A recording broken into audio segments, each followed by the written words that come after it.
ای وبای عصر پنهان و شتابان آمدی، بر دری فرزند انسان از بر جان آمدی.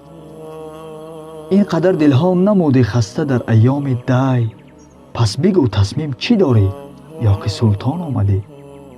گر تو سلطان جهانی از چی نالی خلق را، یا که سرمست گشته بهر برده نان آمدی؟ آدمیزاد را ز ایام بهار و سیر باغ، کردی دور احیان و احیان مثل قلاب آمدی. هم جگرها خون نمودی از فراق یار دور، اهل دنیا را درون خانه کردن آمدی.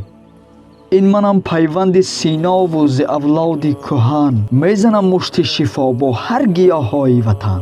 سرنگونت کرده بر پایت نهم زولانه، تا با عمر راه نگیرد پای تو بر خانه. ای وبای عصر تو را هم مغلوب میکنیم انشاءالله.